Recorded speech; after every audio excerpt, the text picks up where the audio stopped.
একজন ভোটার একটা জায়গাতেই থাকবে, একটা জায়গাতেই ভোট দেবে, সেটা হচ্ছে সঠিক জিনিস।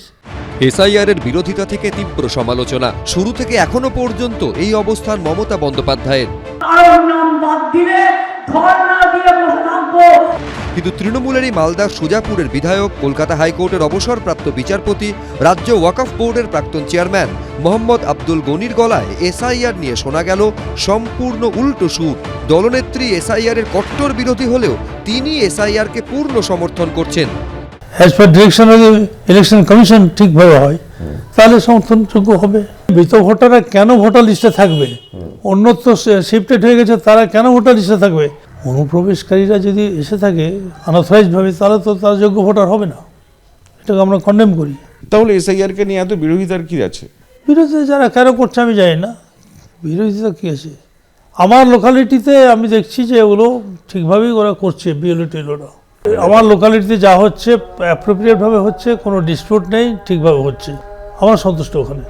বিরোধীরা দাবি করছে এসআইআরে মৃত ভোটারের নাম বাদ গেলে ক্ষতি হবে তৃণমূলের, তাই তারা এর বিরোধিতা করছে। এই আবহে ইঙ্গিতপূর্ণ মন্তব্য করেছেন তৃণমূলেরই বর্ষিয়ান বিধায়ক। এসআইআর হলে কার লাভ কার ক্ষতি, সেই প্রশ্নেরও উত্তর দিয়েছেন সুজাপুরের তৃণমূল বিধায়ক মোহাম্মদ আব্দুল গনি। উভয় দলেরই ক্ষতি হবে বলে আমার মনে হয়। ভোট কমে যাবে, ওরা যেটা কাউন্ট করছে সেটাও কমে যাবে, শাসক দল যেটা কাউন্ট করছে সেটাও কমে যাবে, সবারই ক্ষতি। এসআইআর এর ফলে ভোটের কোনো প্রভাব পড়বে? পলিটিক্যালি চিন্তা করলে পড়তে পারে। যদি আপনি মনে করেন যে আমার এগুলো লিস্টে ছিল, ওগুলো বাদ হয়ে গেছে, কেন বাদ হলো যদি বলেন, তাহলে হতেই পারে, সেটা হওয়া ডিজারেবল নয়। একাধারে বিধায়ক, আইন বিশারদ, রাজ্য ওয়াকফ বোর্ডের প্রাক্তন চেয়ারম্যান। আর তাই এসআইআর নিয়ে মোহাম্মদ আব্দুল গনির স্পষ্ট অবস্থানে তৃণমূলের অস্বস্তি নিঃসন্দেহে চরমে। কৃষ্ণেন্দু অধিকারী, শিবাশিস মৌলিক, সমীরণ পাল, এবিপি আনন্দ। বৃহস্পতিবার এনুমারেশন ফর্ম ফিলআপের পর্ব শেষ হয়েছে। এখন সাধারণ মানুষের মুখে মুখে প্রশ্ন করছে, এসআইআর এর ছাকনিতে কত ভুয়ো ভোটার ধরা পড়বে, কত নাম বাদ পড়তে চলেছে, কত ভোটারের ফর্মে অসঙ্গতি ধরা পড়ল, কত ভোটার শুনানিতে ডাক পেতে চলেছেন। এই আবহে এনুমারেশন ফর্ম ফিলআপের 24 ঘন্টার মধ্যে সামনে এলো চাঞ্চল্যকর তথ্য। নির্বাচন কমিশন সূত্রে খবর, 1,67,45,911 জন ভোটারের দেওয়া তথ্যে অসঙ্গতি ধরা পড়েছে। এই ভোটারদের তথ্য যাচাই করা হবে। বিএলওরা বাড়ি বাড়ি গিয়ে তথ্য যাচাই করবেন। তারপরও সন্দেহ থাকলে শুনানির জন্য ডেকে পাঠানো হবে। কেমন অসঙ্গতি ধরা পড়েছে এনুমারেশন ফর্মে তা নিয়েও চোখ কপালে তোলার মতো তথ্য সামনে এসেছে। নির্বাচন কমিশন সূত্রে খবর, 85 লক্ষ ভোটারের বাবার নামে গলদ রয়েছে। 13.5 লক্ষ ভোটারের মা বাবা হিসেবে একই নাম এসেছে। এখানেই শেষ নয়।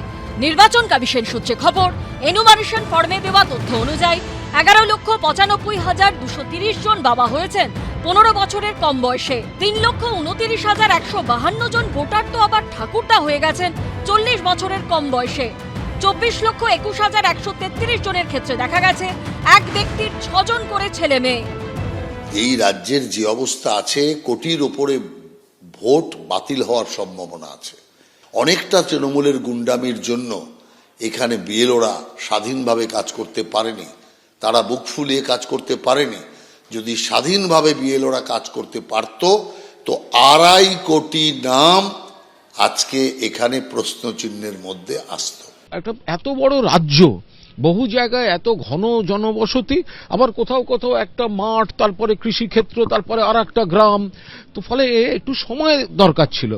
তার বদলে 2 মাসের মধ্যে করতে হবে বিজেপির রাজনৈতিক এজেন্ডা নিয়ে, তো এগুলো তৈরি করেছে। এগুলো অন্য রাজ্য, তাহলে সময় বাড়াতে হচ্ছে কেন? অন্য রাজ্য কিছু প্রবলেম তো হচ্ছে, এবং বিএলওদের উপর এই যে চাপটা তৈরি করে দিয়েছেন, সেটাতেই এই প্রবলেমটা হচ্ছে।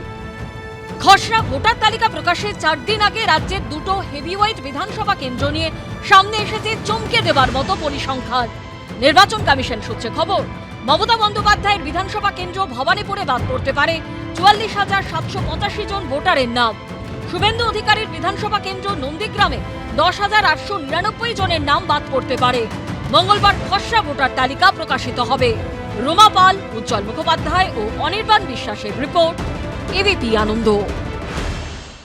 এবিপি আনন্দ, এগিয়ে থাকে, এগিয়ে রাখে।